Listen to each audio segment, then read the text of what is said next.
(367장이지요) 367장인데 반주 없이 우리 6절만 한 번 더 부르겠습니다. 367장 6절입니다. 인내하게 하소서 주여 우리를 암흑 속의 사람 용서하도록 주여 주여 주여 참는 마음을 주여 주여 주여 참는 마음을. 하나님은 여러분을 사랑하십니다. 하나님은 목사님을 사랑하십니다. 예, 하나님은 우리 모든 성도를 사랑하십니다. 네. 알리는 말씀은 주보를 참고하셔요. 오순절 13주차 주일이 되겠습니다. 여러분 자신이 성령님의 도우심과 동행하심을 늘 구하고 사모하시는 그런 일상들이 되시기를 바랍니다. 미국을 비롯해서 국제적인 정치, 경제, 또 기후와 같이 많은 환경이 아주 열악하고 또 심각하다고 할 정도로 지금 어지러운 것 같습니다. 하나님의 안위와 안보를 여러분 계속해서 기도해 주시기 바랍니다. 6.3 부정선거 심판에 대한 이런 정국 외에도 안보와 불안 없는 안정 정국을 위해서 여러분 많이 기도하실 수 있기를 바랍니다. TVTN과 기타 집행 관련 추가 광고는 고정 광고를 여러분 참고해 주시기를 바랍니다. 오늘도 멀리에서 온라인에 접속하여 예배하고 계시는 분들과 또 우리 교회 멤버는 아닐지라도 혹시라도 함께 하시는 분이 영상과 함께 하고 계시다면 이 시간에 큰 은혜의 시간이 되시기를 바랍니다. 이제 우리 다 같이 주악에 맞추어 묵도하시겠습니다.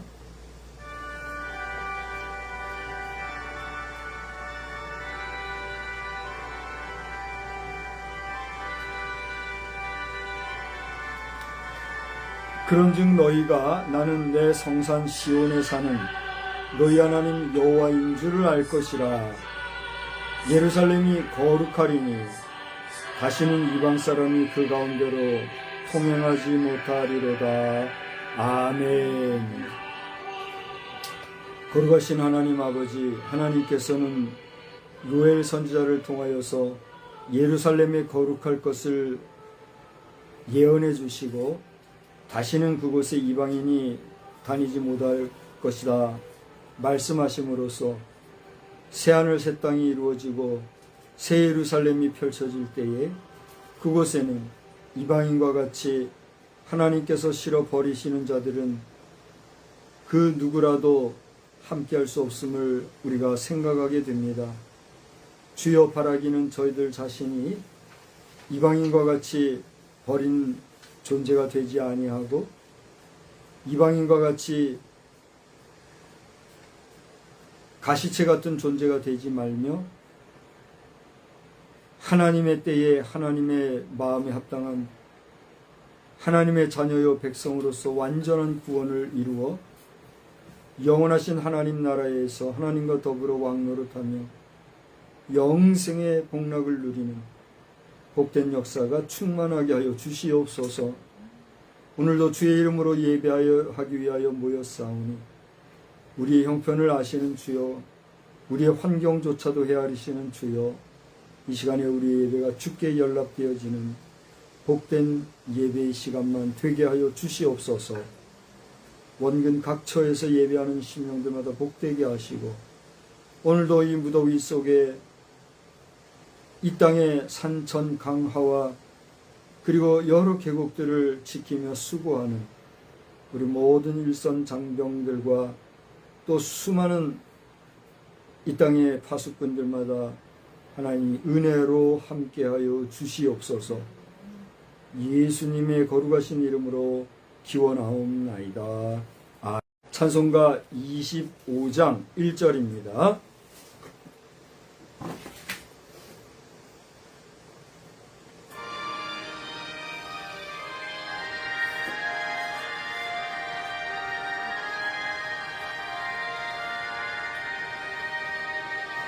멸류관 벗어서 주 앞에 들이세 저 천사 기쁜 노래가 온 땅에 퍼지네 내 혼아 깨어서 주 찬송하여라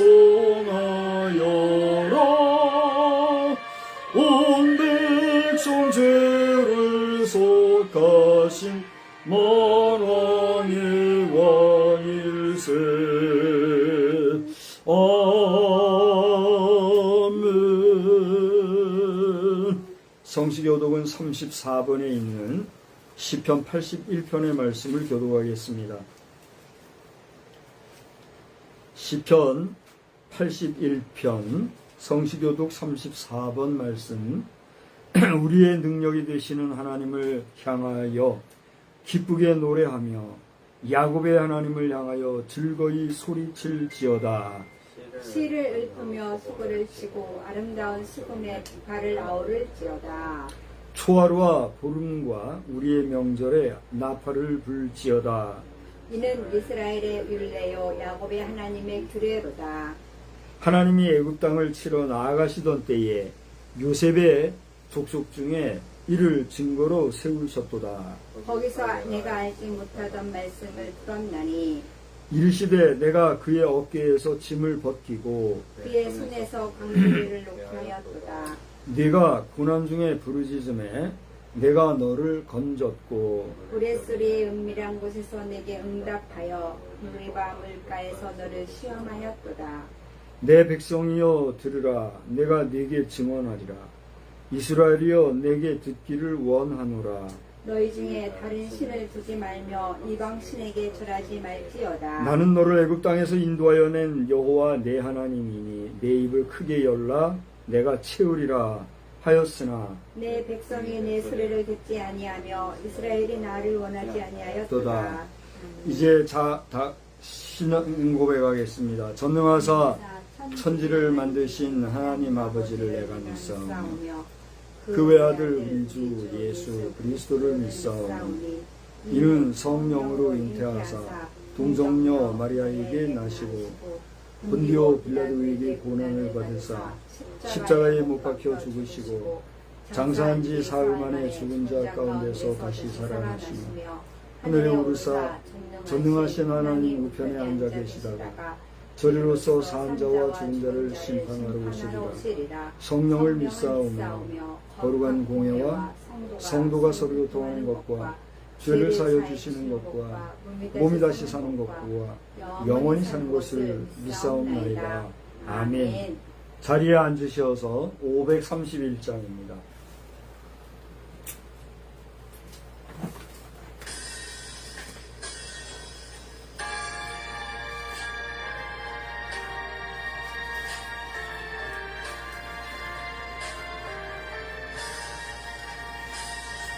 자비한 주께서 부르시네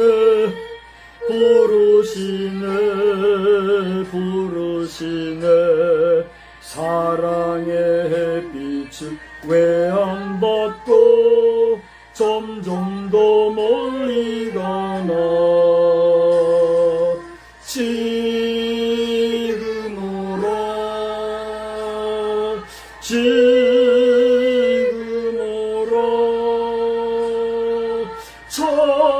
자비한 주께로 지금 곧 나오라 고달파 지친 자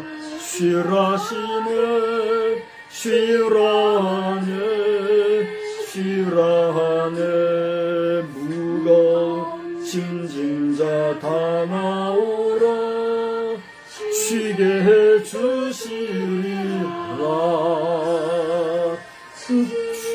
지금 오라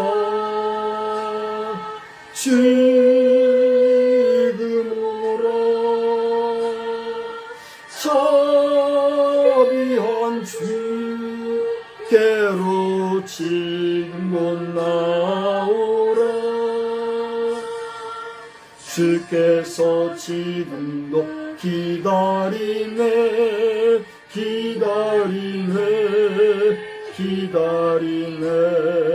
죄짐을 가지고 다 나오라 어서 주 앞에 오라 지금 오라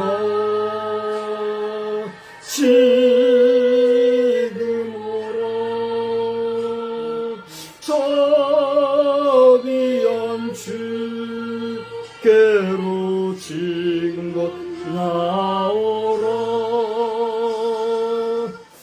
주님의 소리를 들어보라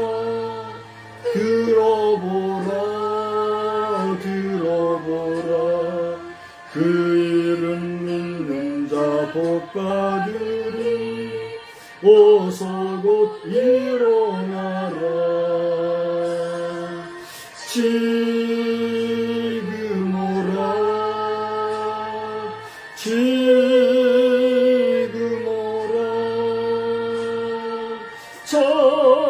자비한 주께로 지금 곧 나오라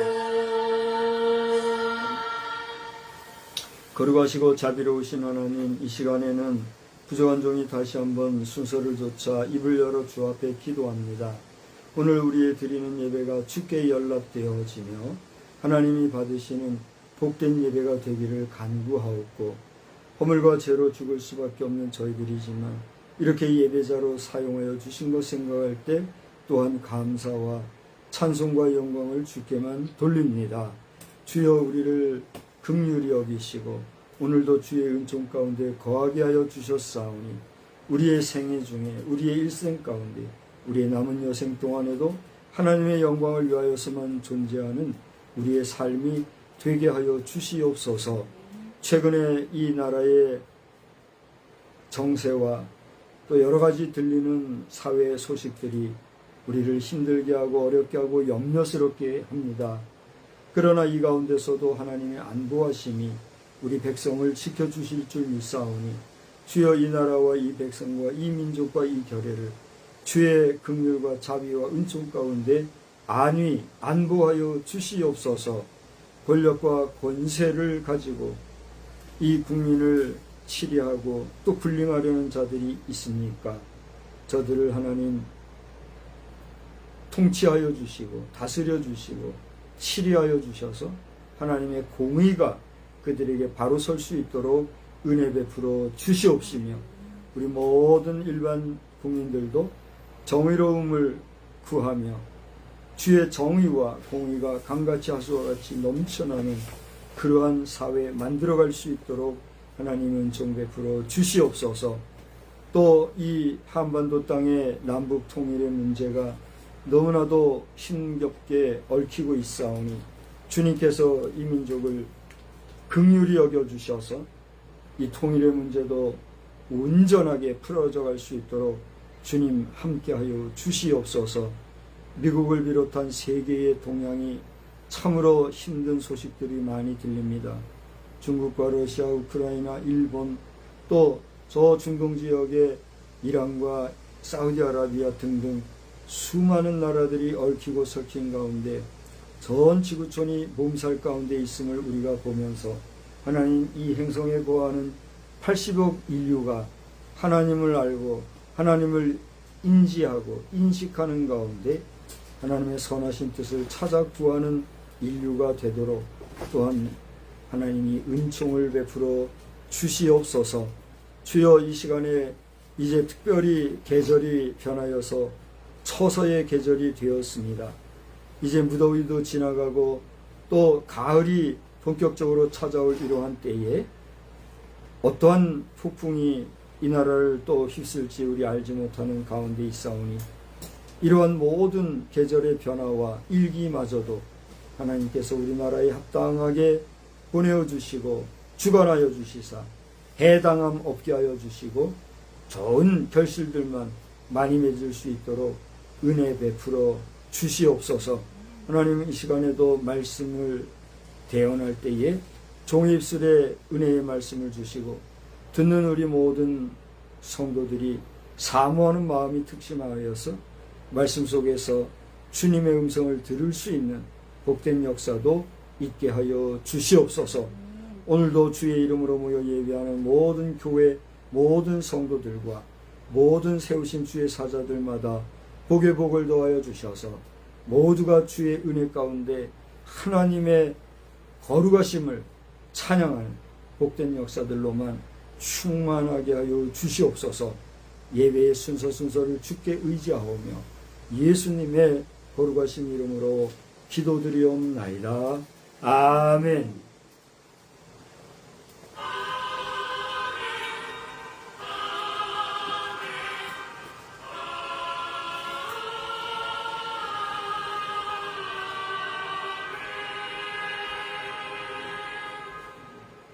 하나님의 말씀 출애굽기 3장 1절에서 5절 말씀입니다. 출애굽기 3장 1절에서 5절 말씀. 모세가 그의 장인 미디안 제사장 이드로의 양떼를 치더니 그 떼를 광야 서쪽으로 인도하여 하나님의 산 호렙에 이르매 여호와의 사자가 떨기나무 가운데로부터 나오는 불꽃 안에서 그에게 나타나시니라. 그가 보니 떨기나무에 불이 붙었으나 그 떨기나무가 사라지지 아니하는지라. 이에 모세가 이르되 내가 돌이켜 가서 이 큰 광경을 보리라. 떨기나무가 어찌하여 타지 아니하는고 하니 그때에 여호와께서 그가 보려고 돌이켜 오는 것을 보신지라. 하나님이 떨기나무 가운데서 그를 불러 이르시되 모세야 모세야 하시매 그가 이르되 내가 여기 있나이다. 하나님이 이르시되 이리로 가까이 오지 말라. 내가 선 곳은 거룩한 땅이니 내 발에서 신을 벗어라. 아멘. 예, 우리 찬송가 6장을 부르시면서 봉헌하시겠습니다.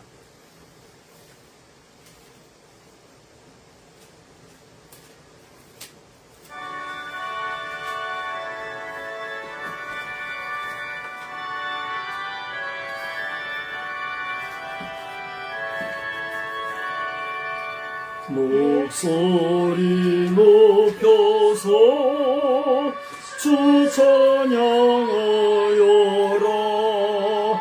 영광과 권세와 존귀와 위엄을 오늘이 다스리시는 만왕의 왕께 돌려라. 아멘.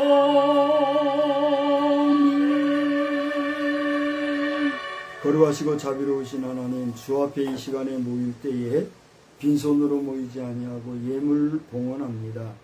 우리가 많은 것으로 또 값진 것으로 귀한 것으로 드리지 못했을지라도 정성을 다하여 드리며 모든 것이 하나님께로부터 왔으니 하나님께로 가는 것이 옳다는 믿음과 고백 중에 드린 이 예물이 하나님 존전에 귀하게 연락받고 소중하게 쓰임받는 역사로만 충만하게 하여 주시옵소서.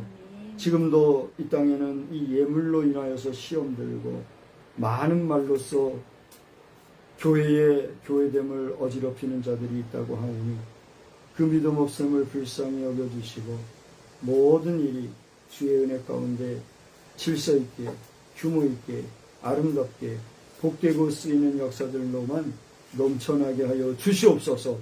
위정자들과 또 그들을 주변에서 돕는 권세 있고 지식 있는 자들 가운데 이러한 하나님의 것을 알지 못하고 또 사람의 생각과 사람의 경험만으로 왈가왈부하며 교회를 힘들게 하고 정치적으로나 법적으로나 모든 문제를 얽히게 만드는 자들이 있는 줄 아오니 주여 저들도 믿음 없음을 불쌍히 여기사 저들도 믿고 하나님 앞에서 예물로 인하여 시험 드는 일 없게 하시고 우리 민족이 지금까지 지내온 수많은 세월의 경험을 볼 때에 하나님이 복 주시고 하나님이 함께 하신 그 놀라운 은혜를 저들이 감사할 줄 알는 복된 심령들로만 거듭나게 하여 주시옵소서. 이 시간에도 말씀에서 은혜 주실 줄 믿사옵고 예수 그리스도의 이름으로 감사하며 축복하며 기도드리옵나이다. 아멘. 하나님의 놀라우신 은혜가 오늘도 여러분 각자에게 충만히 임하시기를 우리 주님의 이름으로 축원합니다. 축원합니다. 소명의 자리에서라고 하는 제목으로 말씀을 드리고자 합니다. 소명, 여러분 소명이란 말 들어보셨죠? 소명은 이 한자 표기에 따라서 부름을 받다 또는 이유를 밝히다 하는 이런 뜻으로 사용이 되는 것을 보게 됩니다. 우리 한국어 말로는 소명이라고 하면은 우리 믿는 사람들은 부르심을 받다, 영어로 calling이라고 하는 뜻을 아주 쉽게 생각을 하지요. 그렇죠? 그러나 이 법정적인 용어나 행정적인 용어로 소명, 우리 한글말로 소명이라고 하는 말을 쓸 때는 이 역사적인 의미와 더불어서 이 행정적인 용어로 이 트일 소자 또 밝힐 명자, 그러니까 명백히 밝히고 탁 트이도록 이게 알린다는 뜻이죠. 그런 뜻으로 쓰여지는 말로서 어떤 주장이나 또 참말인 것 같다고 판사나 담당자에게 짐작하게 하며 설명하는 그러한 말이 소명이다. 이런 말을 우리가 알 수가 있지요. 그러니까 똑같은 한글이라도 소명이라고 할 때 법정용어나 행정용어로는 밝히 알려준다 뭐 이런 뜻이고 우리 교회에서 기독교적인 용어로는 하나님이 부르신다 이런 뜻이 있다는 거죠. 근데 일반 사전적 의미로서의 소명이라는 말은 종교적인 용어로 쓰이는 가운데 하느님으로부터 부름을 받는다 이런 말로도 쓴다고 그래요. 그래서 뭐 무당이 되고 또 점을 치는 사람도 소명을 받았다 이렇게 할 수가 있나요? 그렇게 말하면 안 되는데도 그렇게 말하는 사람들이 있는 것 같아요. 잘못 쓰는 말이죠. 함부로 그런 말을 쓰는 게 아니다. 경고의 말씀을 보내면서 우리가 소명 이렇게 얘기할 때에 우리 교회 안에서 하나님의 부르심, 하느님의 부르심이 아니에요. 하느님의 부르심이라고 하는 것 같으면 고대 말한 대로 여러 잡신 개념으로 또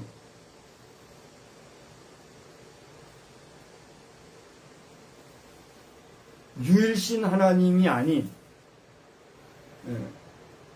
그런 종교적인 의미에서의 사용 용례로 쓰는 소명 이렇게 얘기하게 되는데 우리가 구분을 할 필요가 있다 하는 것을 말씀을 드리면서 소명의 자리에서라고 했을 때 이 소명은 하나님의 부르심의 자리에서 이런 뜻으로 여러분이 이해하면 되겠다 하는 것입니다. 이해가 되시겠죠? 그런 제목 하에 오늘 우리는 출애굽기서를 본문으로 삼았습니다만 이 출애굽기의 핵심의 무엇인가 살펴볼 때에 이 출애굽서는요 하나님께서 이스라엘 백성들이 이집트에서 종살이할 때에 정말 하나님 앞에 갈급하게 부르짖는 그 소리를 들으시고 그들을 구원하셨던 하나님의 구원을 경험한 사건이 기록되어 있는 책이다. 이렇게 여러분이 이해하실 수가 있을 거예요. 그래서 여기 출애굽기를 보면 모세의 이야기에 그 줄거리가 나오고 또 그가 떨기나무 아래서 소명을 받은 사건과 또 시내산에서 십계명을 받은 그런 중재자로서의 역할이 기록되어 있는 것을 보게 돼요. 제가 오늘 낮 시간에 시내산이라 이야기를 했는데 이 시내산에서 받았다는 것은 두 번째로 계명을 받은 걸 얘기하고 오늘 성경을 보면 3장 1절을 보니까 어디에 이르렀다 그랬어요?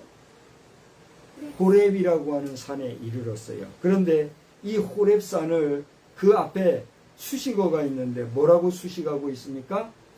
하나님의 산 호렙의 이름에 이렇게 얘기했어요.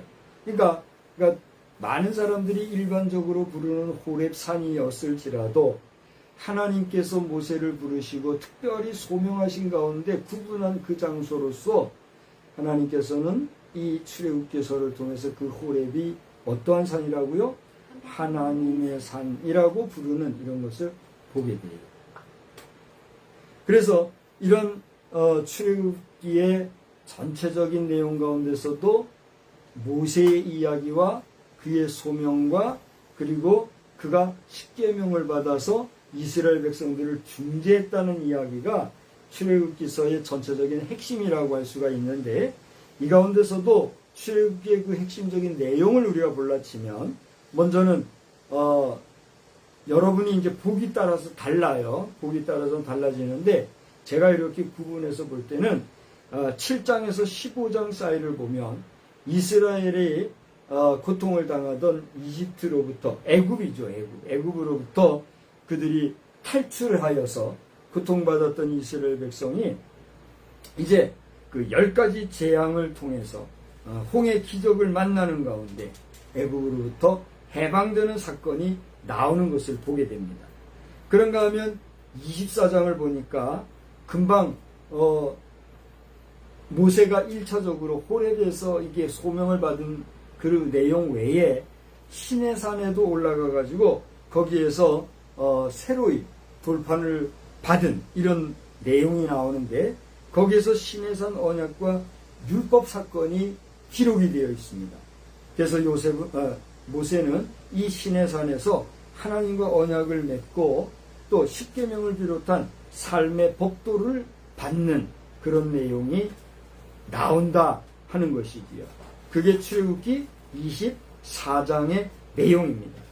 그런가 하면 25장서부터 32장을 보면 모세가 하나님으로부터 성막 건립에 대한 소명을 받는데 거기에서 하나님이 백성 가운데 거하신다는 임재의 상징으로 성막을 지은 그런 하나님의 소명을 사명으로 수행하는 것을 보게 돼요.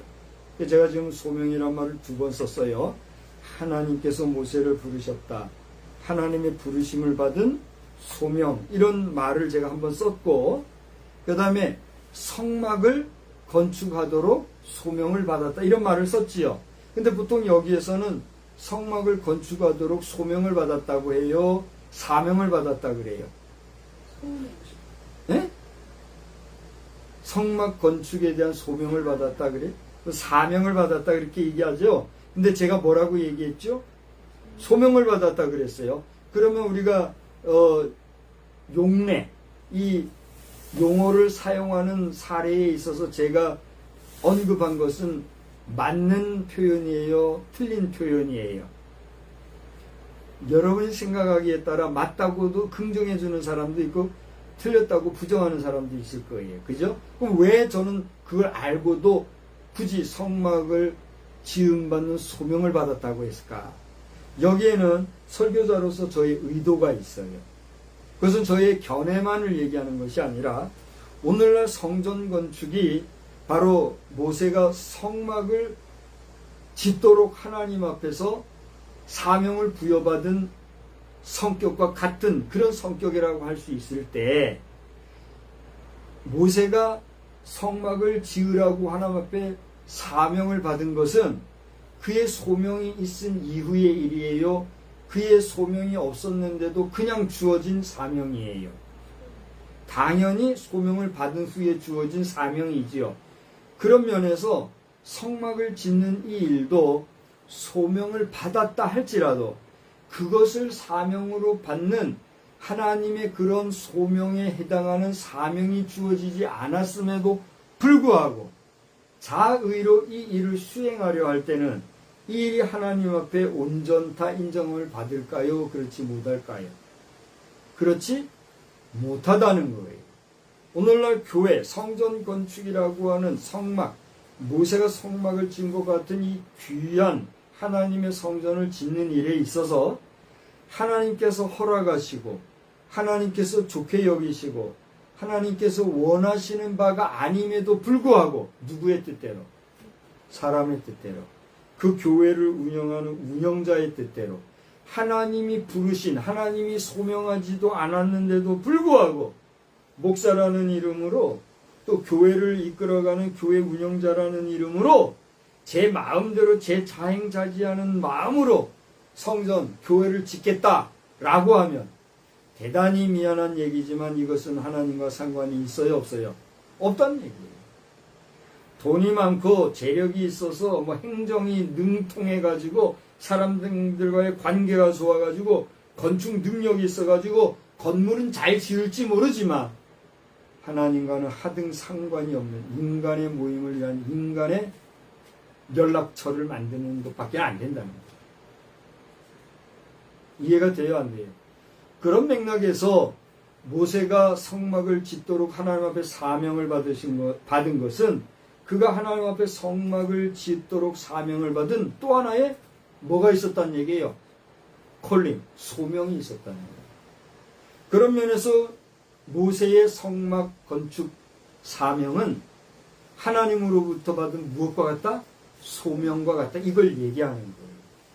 이러한 하나님이 주신 소명, 곧 하나님의 부르심, 그리고 나서 하나님이 주신 사명이 아닌 것을 사명이라 말하며 자기 일을 하려고 하는 것은 하나님 앞에서나 사람을 위해서 좋은 것일까요? 좋지 못한 것일까요? 좋지 못한 것이 될 수밖에 없어요. 왜 좋지 못한 것이 될까요? 이것은 그 일을 감당함에 있어서 많은 시간과 재산과 수고와 노력이 필요한 것이기 때문에 하나님과 상관없는 일을 하는 이 모든 것들이 의미가 있어요, 없어요? 의미가 없을 뿐더러 힘만 든 거예요. 그래요, 안 그래요? 그런데도 불구하고 뭐 교회 하나 잘 져놓으면 잘 된다, 이런 말 해가면서 교회 건축을 아주 우스운 건물 하나 짓는 것 같이 여기고 그 일을 대수롭지 않게 행하는 자들이 있다면 하나님 앞에서 자신을 돌아볼 수 있는 그런 심령들이 되시기 바랍니다. 더 나아가 고대 말씀드린 대로 이 호렙산에서 소명을 받은 모세는 24장을 와서 보니까 그래서 시내산 언약과 율법을 받았어요. 그래서 시내산에서 또 한 번 하나님 앞에 하나님의 언약을 받고 십계명을 비롯한 삶의 법도를 받은 그러한 재소명을 받은 모습을 우리가 보면서 이 출애굽기를 통해서 살펴볼 수 있는 여러 가지 이야기들이 얼마나 은혜가 되는지 알 수가 없어요. 그래서 여러분 출애굽기를 또 한 번 읽을 기회가 있게 되면 이러한 전 이해를 가지고 여러분 조목조목 한번 깊이 읽고 묵상하시게 되기를 바랍니다. 이렇게 하나님 앞에 언약을 받은 계명을 받은 모세는 33장을 보니까 시내산에서 하산하였습니다. 그때 내려올 때에 모세에게 들린 것은 뭐였죠? 두 번째로 받은 돌판이었어요. 새 언약이었던 것입니다. 여러분, 과거에 여러분이 하나님 앞에 은혜 받을 때에 받은 바 말씀이 있었습니까? 여러분이 하나님 앞에 은혜의 체험을 할 때에 가슴에 새긴 말씀이 있습니까?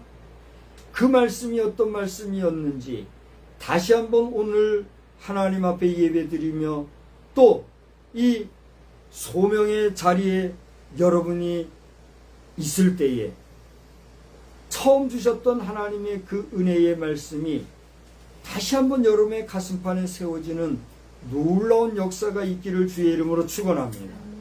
그 말씀은 사람마다 다 달라요. 그래요, 안 그래요? 제가 받은 바 은혜의 말씀이 다르고 여기 사모가 받은 은혜의 말씀이 다르고 또 여기 박 집사가 받은 은혜의 말씀이 달라요. 내가 한번 물어볼게요.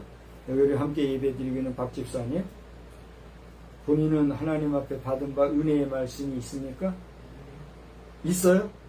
있다면 우리 한번 언제 나눔을 가지면 좋겠어요. 내가 어떤 상황 속에서 어떠한 감동 가운데 이러한 말씀을 은혜로 받았습니다. 한번 나눔의 시간이 있으면 좋겠어요. 그냥 잘 보세요. 이렇게 다 각각 자신의 받은 바 은혜가 있어요. 그 은혜가 오늘 2026년 8월 23일 하나님 앞에 예배하는 이 소명의 자리에서 다시 한번 여러분 앞에 귀하게 각인되어지는 은혜가 있기를 주의 이름으로 축원합니다. 축원합니다. 혹여나 그런 약속의 말씀이 없으셨습니까? 없었다 할지라도 오늘 다시 한번 이 모세의 소명의 말씀과 같은 그 하나님으로부터의 소명의 말씀이 여러분 앞에 여러분의 가슴판에 고이고이 새겨지는 그런 언약의 시간이 되기를 주의 이름으로 축원합니다. 그리고 나서 이제 출애굽기 35장을 보면 안식일 규례가 나오는데 절 보세요. 우리가 주일이면 꼭 주일마다 모여서 예배 드리잖아요. 여러분 이거 쉬운 일입니까? 쉬운 일이 아닙니까? 우리 박 집사님이 한번 얘기해 볼까요? 매 주일마다 예배 드리는 일이 쉬운 일입니까? 어려운 일입니까? 어려운 일이에요? 우리 사모님이 얘기해 보세요. 매주일 이렇게 한 번씩 예배 드리는 일이 쉬운 일입니까? 어려운 일입니까? 어려운 일이에요? 저와 함께 예배 드리는 여러분의 대답이 매주일 이렇게 예배 드리는 게 어렵다고 얘기를 하시니 다른 분들은 어떤지 제가 다 들어보지 못해서 모르겠어요. 근데 제가 생각을 해볼 때 분명히 매주일 우리가 예배 드리는 일이 지금 여러분 얘기하신 대로 어렵다면 어려운 일이고 어렵지 않은 쉬운 일이면 쉬운 일이에요. 쉽다고 할 수도 있고 어렵다고 할 수도 있어요. 그러나 분명한 사실은 1년 365일 중에 52주간 이 52번 예배를 드리는 매 주일 예배를 한 주도 빠짐없이 예배를 드린다는 일이 그렇게 간단한 일만은 아니라는 것은 뭐예요? 부정할 수 없는 사실인 것 같아요. 근데 어떻게 왜 무엇 때문에 우리는 그렇게 어려운 예배를 매주일 이렇게 꼭 지킵니까? 그것은 다름이 아니라 이 출애굽기에 기록되어 있는 대로 안식일 규례에 대한 출애굽기 35장의 말씀이 엄연히 있기 때문이에요. 왜 우리는 주일에 하나님 앞에 예배드리는가? 하나님의 말씀에 안식일을 지키라는 말씀이 있기 때문에 드립니다. 할렐루야. 이 분명한 예배의식이 여러분에게 있게 되기를 주의 이름으로 축원합니다. 그런 분명한 예배의식도 없이 그냥 습관적으로 예배드리면 어떤 이야기가 나와요? 어려워요. 이런 얘기가 나오는 거예요. 우리가 하나님 앞에 예배드리는 일은 마치 아침이면 눈을 떠서 시원한 물 한 잔 마시고 또는 아침 식사하고, 요즘은 아침 식사 안 하고 아점을 하는 사람들이 또 그렇게 많대더만 그건 뭐 난 모르겠어요. 어쨌든 간에 아점을 먹든 두점을 먹든 여러분 배가 고프면 식사를 하는 것처럼 우리 모든 하나님의 자녀라면, 하나님의 백성이라면 응당 주의 날에 주 앞에 예배드리는 것은 무엇과 같아요?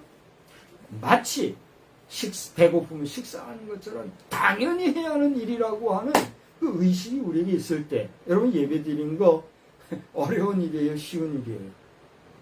쉽고 어렵고를 떠나 당연한 거예요. 그 당연한 일을 당연히 하면서도 예배 한번 드리러 나가 줄게 시건방 떠는 예배를 알지 못하는 자들은 하나님 앞에 꿇어 엎드려 하나님의 부르심을 받으시기를 주의 이름으로 축원합니다. 하나님의 부르심이 없으니까, 하나님의 그 부르심 앞에 응답하는 그런 경험이 없으니까 그런 망언을 하는 거예요.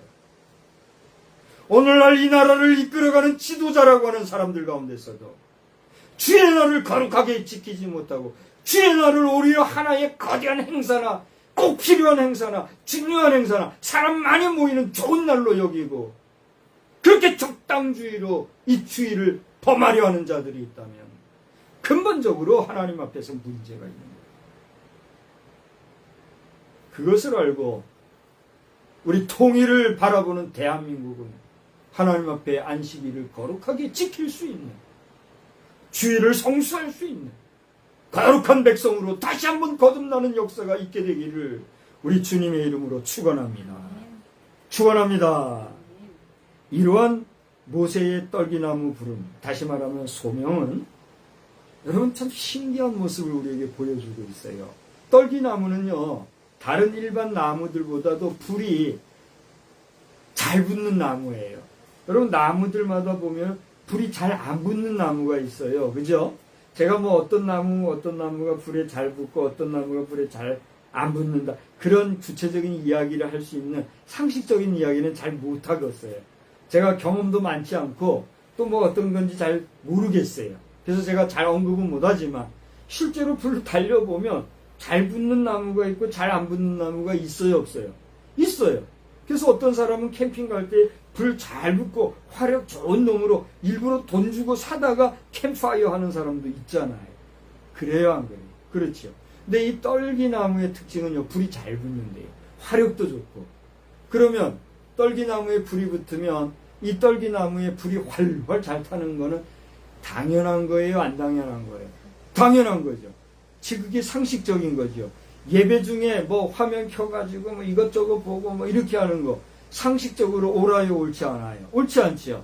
예배 중에 뭐 이것저것 보고 뭐 세상에 뭐 하고 있나 말씀에 집중 안 하고 끼웃끼웃거리는 거 이거 상식에 어긋나요? 올바른 거예요. 그런 어긋난 상식적인 일을 하면서도 예배에 대해서 은혜가 되니 안 되니, 뭐 예배가 어떠니, 설교가 기니 짧으니 말하는 사람들이 있어요, 없어요? 예배 중에 있어요. 그러면 돼요, 안 돼요? 안 돼요, 안 돼. 은혜는 은혜를 받기를 사모하는 자에게 주는 거예요. 그걸 알아야 돼요. 여러분, 말씀마다 은혜가 되시기 바랍니다. 상식적으로 은혜 받으시기 바랍니다. 그런데 잘 보세요. 제가 얘기하려는 건 딴 게 아니에요. 이렇게 떨기나무에 불이 붙으면 당연히 떨기나무가 어떻게 돼요? 불에 타서 스르르 사라져야 돼요. 어제도 우리 나무를 한참 뗐잖아요. 제가 한번 박 집사님께 물어볼게요. 나무에 팍 떼서 걸쭉하게 국 내서 먹으니까 시원해요, 안 시원해요? 시원하죠. 이 뜨거운데 실내에서 가스라이터 붙여가지고, 가스라이터가 아니라 뭐죠? 가스불 붙여가지고 여기서 떼면 얼마나 뜨겁겠어요, 그죠? 근데 한풀 밖에 나가서 이렇게 하니까 어때요? 더위도 덜하고. 이게 장작불로 태우는 건 또 딴 맛이 분명히 있는 것 같아요. 다른 맛이. 그 보면 나무를 집어넣으니까 그 크고 복잡하고 어수선한 나무들이 불꽃이 닿으면서 다 탈 때 나무들의 형체가 한참 지나면 어떻게 돼 있어요? 다 없어져요. 어떻게 됐어요? 다 불에 타서 사라진 거예요. 근데 오늘 성경을 보니까 뭐라고 그랬어요? 그가 호렙에 이르렀어요. 3장 1절에 2절을 보니까 떨기나무 가운데 여호와의 사자가 나타났어요. 근데 2절 중반절에 보니까 떨기나무에 불이 붙었는데 그 떨기나무가 어떻게 했어요? 사라지지 않았더라고요. 사라지지 않았다는 건 뭐예요?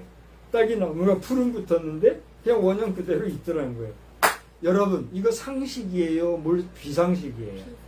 비상식적인 일이 지금 일어났어요. 이해가 돼요, 안 돼요? 이해가 안 되는 일이 지금 일어났어요. 하나님 앞에 섰을 때 상식적으로 예배 드리는 가운데서 비상식적이고 이해 안 되는 일이 지금 생겼단 얘기예요. 여러분 바라기는 지극히 상식적인 일상 속에서 생길 수 있는 이런 비상식적이고도 이해가 안 되는 일이 나타날 수 있음을 예배를 통해서 경험하시기 바랍니다. 목사님, 그래서 제가 화면 보는디요. 그래서 이 화면을 통해서 내가 오늘도 은혜 받으려는데 딴소리들 하지 마요. 여러분, 예배를 통해서 상식을 넘어 인간의 이성을 뛰어넘어 인간이 이해할 수 없는 그 이해력을 넘어주시는 하나님의 놀라우신 은혜와 은총의 역사가 여러분에게 경험되어지는 역사들이 예배마다 때마다 시마다 넘쳐나기를 주의 이름으로 축원합니다. 축원합니다. 근데 중요한 것은요, 제가 설교하고 예배를 이끌어보고 목회를 하다 보니까 은혜를 받는 것은 누구에게 달렸어요? 목사가 설교 잘해서? 여러분, 목사가 설교 잘하는 것도 분명히 있는 것 같아요. 어떤 사람은 정말 듣는 말마다 그 내용마다 누가 들어도 들을만하다, 참 설교 잘한다, 그런 설교가 있는가 하면 정말 일주일 내내 열심히 연구하고 준비하고 뭐 원어를 연구하고 해가지고 누가 봐도 지금 괜찮은 것 같은 설교문이 앞에 있어도 뭔 소리 하는 건가, 설교하는 건가 강연하는 건가 싶어가지고 은혜가 안 되는 그런 설교가 있어요, 없어요? 있어요. 그럼 뭐가 문제일까요? 이것은 제가 설교자로서의 그 역할이나 사명을 회피하려는 발언이 아니라 설교자를 넘어 제3자, 제4자의 입장에서, 그 설교자 입장에서 복합적인 면에서 가만히 볼 때에 하나님의 말씀은 변함이 있어요, 없어요? 없어요. 저 하늘의 태양이 한 개예요, 두 개예요? 우리가 아는 상식적으로는 태양은 하나예요. 그죠? 물론 과학적으로 보면 태양보다 더 큰 태양 같은 존재는 또 있대요. 그것도 뭐 한두 개가 아닌가 봐요. 수없이 많이 있나 봐요. 중요한 것은 우리 인간 세상에서 태양은 하나예요. 그래요, 안 그래요? 이게 상식이잖아요. 그런데 그 하나밖에 없는 태양도, 누가 봐도 변함이 없는 그 태양도, 그 태양빛을 어떻게 하는 사람이 태양빛으로부터 혜택을 받아요? 그렇습니다. 아무리 태양빛이 빛나도 그늘에만 있으면 우리에게 부족한 게 뭐예요? 비타민 D라잖아요. 그래서 비타민 D를 위해서 일부러 태양 아래 햇볕을 쬐야 된다잖아요. 그 태양빛을 통해서, 태양광을 통해서 수많은 사람들이 전기 혜택을 보고 있잖아요. 하나밖에 없는 태양이라 할지라도 많은 사람들이 그 태양의 빛에 노출될 때 혜택을 받는 것처럼 변함없으신 하나님의 말씀, 유일무이하신 하나님의 말씀도 그 말씀 앞에 여러분이 어떻게 할 때? 사모할 때. 그 말씀의 빛에 여러분이 노출될 때 여러분이 은혜가 쏟아집니다. 아멘. 아멘. 그래서 여러분 말씀을 들을 때마다 사모하는 마음을 가지시기 바랍니다. 은혜 받고자 하는 간절한 소원이 여러분에게 있게 되기 바랍니다. 그때 그 순간에 하나님은 말씀을 듣는 자에게 필요한 은혜로 주시는 거예요. 아멘. 이것은 설교자가, 목사가, 목회자가 줄 수 있는 게 아니에요. 근데 사람들은 그 말씀 들을 때 은혜가 됐어. 그럼 그 은혜를 가지고 어떻게 해요? 목사님이 은혜 베푼 자고 목사님을 찾아서, 그것도 고마운 일이죠. 목사 입장에서, 설교자 입장에서 그렇게 고맙다고 은혜 받았다고 하면 고마운 일이에요, 안 고마운 일이에요? 고마운 일이죠. 그냥 그게 도가 지나치면 그건 누구에게 영광을 돌리는 거예요? 하나님께가 아니라 사람에게 영광을 돌리는 거예요. 그 자신이 누구를 신으로 만드는 거예요? 목사를, 설교자를 신면 안 되는 거예요. 그러지 말란 말이에요. 목사들이 잘못하는 것도 있지만 성도들이 주의하고 잘못할 것도 하는 것도 그것 중에 하나예요. 여러분 깨달으시기 바랍니다. 아무튼지간에 오늘 떨기나무 부름에서 불타지만 사라지지 않는 떨기나무 앞에서 하나님의 음성을 듣고 구원자로 세워진 이 모세의 소명의 사건은 그가 나중에 보면 알겠지만 7장에서 12장을 보면 이런 불타는 가운데 부르심을 받은 소명으로 말미암아 비로소 이집트 왕과의 대면, 애굽 왕과의 대면을 통해서 그 이집트 왕, 애굽 왕 바로 앞에 서서 하나님의 권능을 나타내고 백성을 이끌어낸 그러한 지도력을 부여받고 행사한 것을 보게 되는 거예요. 할렐루야! 여러분에게 하나님의 임재하심과 하나님의 경험하심이 체험되어지는 역사가 있기를 주의 이름으로 축원합니다. 이렇듯 하나님과 사람 사이의 율법으로 율법의 중재자가 된 그런 이 모세의 사역은 나중에 어떻게 됐어요? 이스라엘 백성들을 저 애굽으로부터 출애굽시키는 민족적 지도자, 영도자로서의 역할을 감당한 것을 보게 되지요. 그런데 여기에서 모세에게 하나님께서는 그를 소명, 콜링, 다시 말하면 그를 부르시면서 하신 말씀이 있어요. 많은 말씀도 아니에요. 그게 뭐예요? 오늘 여러분 읽으신 3장의 말씀 가운데 5절을 보니까 뭐라고 그랬어요? 이리로 가까이, 다 같이 따라합시다. 이리 가까이 오지 말라. 내가 선 곳은 거룩한 땅이니 내 발에서 신을 벗어라. 네 가지예요. 첫째 뭐예요? 가까이 오지 마라. 둘째 뭐예요? 둘째 뭐예요? 이리로 가까이 오지 마라. 그 다음 뭐예요? 내가 선 곳. 여러분이 지금 어디에 있습니까? 여러분이 지금 앉아있는 그곳은 어떤 곳입니까? 하나님께서는 여러분이 앉아있는 그곳을 지금 어떤 곳이라고요? 거룩한 곳이라고 말씀해 주셨어요. 할렐루야! 성막의 이 내용을 보면 이 지성소라는 부분이 있고 성소라는 부분이 있어요. 이 성소든 지성소든 이곳은 어떤 곳이에요? 거룩한 곳이에요. 이곳은 하나님의 말씀의 임재가 있는 곳으로서 거룩한 지성소지만 여러분이 있는 성소에 해당하는 그곳은 누가 있어 거룩한 곳이에요? 여러분이 있어 거룩한 곳이에요. 제가 물어볼게요. 여러분은 거룩한 백성입니까? 더럽고 추한 백성입니까? 여러분이 거룩한 백성이라면 여러분이 있는 그곳이 부르심에 합당한 거룩한 성소인 것을 믿으시기 바랍니다. 그런데 그곳에서 여러분이 있는 그곳에서 하나님은 뭐라고 했습니까? 내가 있는 그곳은 거룩한 곳이니 내 발에 신을 벗어라 그랬습니다. 따라서 하십니다. 내 발에 신을 벗어라. 왜 너는 내 신을 신고 있어서 내가 다른 신을 신고 있게 하느냐? 무슨 말인지 알아들어요? 무슨 말인지 알아들어요? 좀 알아듣나 모르겠어요. 나중에나 웃기 바랍니다. 그러면 여기서 내 발에 신을 벗는다는 의미가 무엇인가? 오늘 이것만 얘기하고 제가 말씀을 마치고자 해요.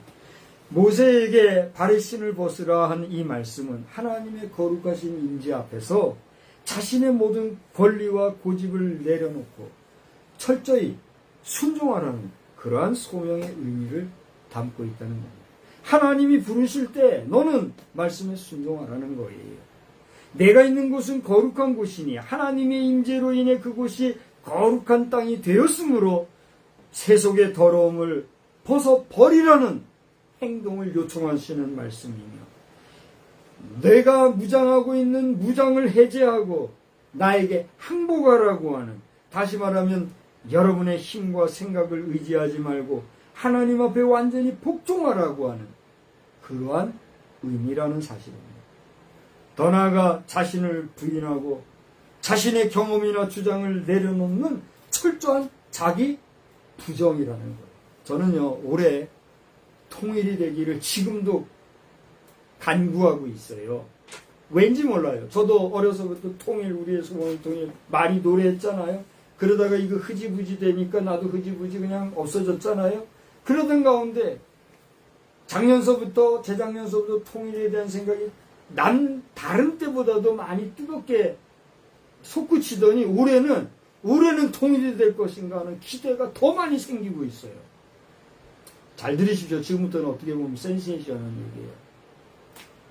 올해는 앞으로 4개월 남았어요. 이것도 넉넉하게 해서 4개월이에요. 이제 8월 23일이니까 이번 주간 지나면 4개월 한 주간 남은 거예요. 이 남은 4개월 동안 지금 현재 상황에서 남북한이 통일될 수 있다는 가능성 있어요? 많은 사람들이 통일의 가능성은 없다고 말할 뿐만이 아니라 통일 안 되면 좋겠다는 사람도 노골적으로 있고 통일이 되면 뭐 할 거냐는 사람들도 있는 것이 오늘날 이 현실이에요. 쉽게 얘기해서 이 대한민국과 저 북한과 비교를 해볼 때 절 잘 들으세요. 중요하니까 절 봐요. 대한민국에 있는 이 동포와 저 북한에 있는 동포가 통일에 대한 소망이 있다면 어느 민족, 어느 국민, 어느 지역의 사람들이 통일에 대한 열망이 더 뜨거울까요? 여러분이 얘기해 보세요. 지도자는 둘째 치고라도 우리 일반 백성들의 면에서 남한과 북한에 있는 우리 일반 민중들이 통일을 원하는 열망이 어디가 더 뜨거울까요? 여러분이 얘기해 보세요. 남한일까요? 북한일까요? 여러분, 이스라엘 백성들이 애굽에서 탈출되었을 때에 지도자는 둘째치고 그 지도자를 세우신 모세를 세우셨었던 그 배경에는 무엇이 있었습니까? 여러분이 얘기해 보세요. 무엇이 있었습니까? 백성들의 탄식이 있었어요. 백성들의 해방에 대한 욕망, 욕구, 열정, 하나님을 향한 뜨거운 탄원이 있었던 거예요. 그랬을 때 그들의 탄원을 들으시고 하나님이 누구를 소명하셨습니까? 지도자? 모세를 소명한 거예요. 오늘 한반도 상황 속에서 어느 지역이 지금도 통일에 대한 열망이 클까 생각을 해보면 답이 나와요. 제가 볼 때는. 근데 문제는 신기하게도 이 통일의 문제도 이 나라를 이끌어가는 문제도 누구의 주권에 보통 달렸어요? 일반 소시민이 나라를 이끕니까? 누가 이끕니까? 여러분 다 알잖아요. 어떤 지도자를 세우느냐, 어떤 리더를 세우느냐에 따라서 한 민족이, 한 나라가, 한 백성의 운명이 좌우되는 것이 지금까지 인류사의 상식이잖아요. 이런 면에서 대한민국의 통일이 올해 안에 되느냐 안 되느냐 하는 문제도 어디에 달렸어요? 여러분이 판단해 보십시오. 되고 안 되는 문제도 누구에게 달렸어요?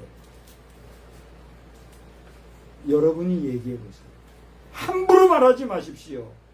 함부로 떠들지 말라. 들으라 이스라엘아. 우리 한반도 문제를 포함해서 우리 인생의 문제에 있어서 하나님의 부르심 앞에서 내 발의 신을 벗으라 말씀하시는 주의 음성 앞에서 오늘 여러분은 무엇라 말씀하시겠습니까?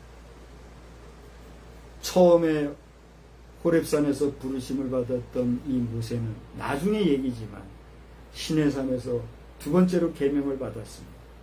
처음에 부르심을 받았고 애굽 왕과 다투어 싸우며 이겨서 홍해바다를 건너는 엄청난 사건을 경험했던 모세도 두 번째 시내산에 올라 계명을 받았을 때는 또 다른 지도력이 회복이 된 것을 우리는 봅니다. 이런 많은 여러 하나님의 소명의 이야기를 보면서 여러분이 하나님 앞에 한 번 소명을 받았다면 그 소명이 지금도 유효하며 지금도 여전히 뜨거운 가운데 있습니까? 아니면 소명을 받았으나 그 받은 바 소명이 식어지고 약해지고 또 희석화되어지고 흐지부지 되어서 연약한 가운데 있습니까? 저는 모르지요.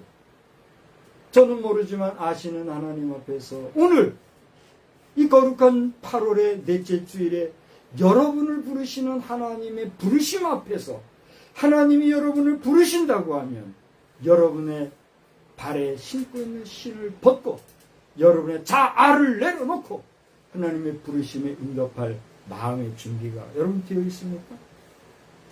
하나님이 여러분을 부르시는지 부르지 않으시는지 거기에 대한 응답이나 내면의 음성도 누가 들을 수 있는 누구의 이야기입니까? 한 주간 승리하시고 주의 소명이 있을 때에 겸손하게 응답할 수 있는 여러분의 삶이 되기를 주의 이름으로 축원합니다. 하나님 아버지, 오늘 저희들은 모세의 소명을 살피면서 모세를 소명하신 하나님의 소명이 나에게 임할 때 나는 어떻게 응답할 것인가 생각하며 겸손히 준비하며 주님 앞에 엎드려 주의 부르심에 응답할 수 있는 믿음의 부유한 백성들이 다 되게 하여 주시옵소서. 어떤 사람은 목사로, 어떤 사람은 교사로, 어떤 사람은 예언하는 자로, 어떤 사람은 예언 통변하는 자로, 어떤 사람은 치료하는 자로, 어떤 사람은 가르치는 자로, 다양한 모습으로 하나님이 부르실 터인데 그 부르심 앞에 섰을 때 내 발에 신고 있는 신을 벗어버리는 자아를 내려놓고 하나님의 부르심에 순종하는 순종이 우리에게 있게 하여 주옵소서. 주여, 계절의 변화를 느끼는 시기에 있습니다. 우리로 하여금 이 계절의 민감함 속에서 주님의 부르심 앞에도 민감할 수 있는 영적 각성이 우리에게 있게 하여 주옵소서. 예수님의 이름으로 기도하옵나이다. 아멘. 다 같이 자리에서 일어나셔서 519장 찬송을 부르시겠습니다.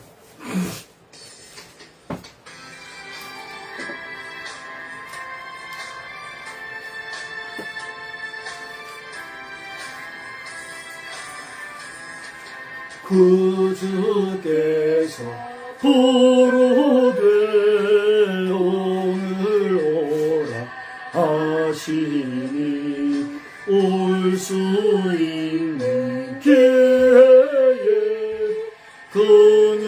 그녀랑을 바르라.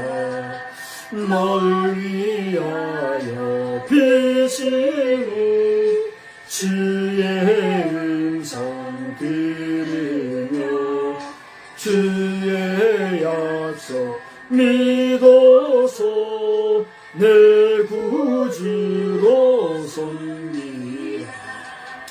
구주께서 널 위해 기다리고 계시니 모든 고통 두려움 주께 와서 아뢰라.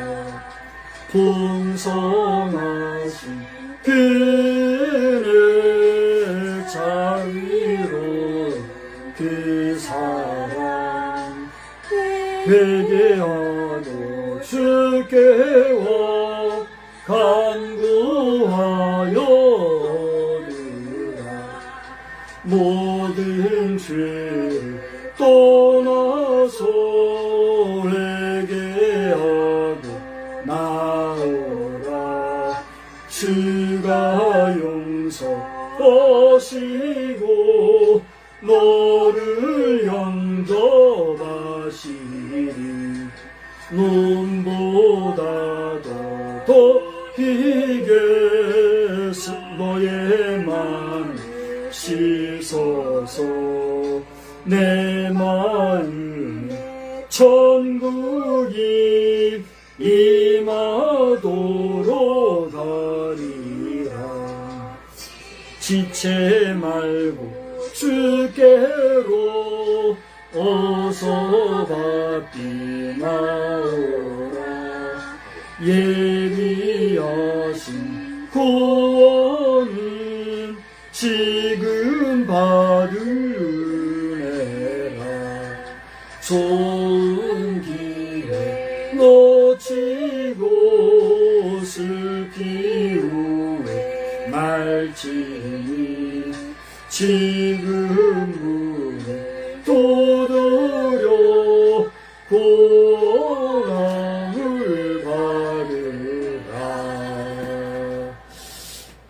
우리는 세상의 빛입니다.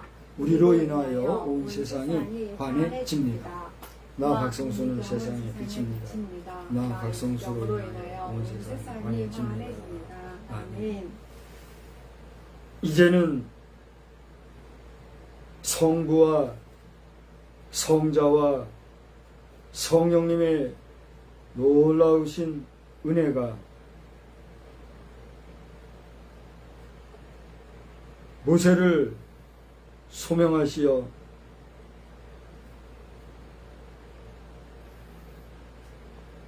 도탄에 빠진 백성을 구하셨던 것과 같이 하나님의 소명을 받아 흑암에 빠진 백성들을 구하겠다고 하는 헌신과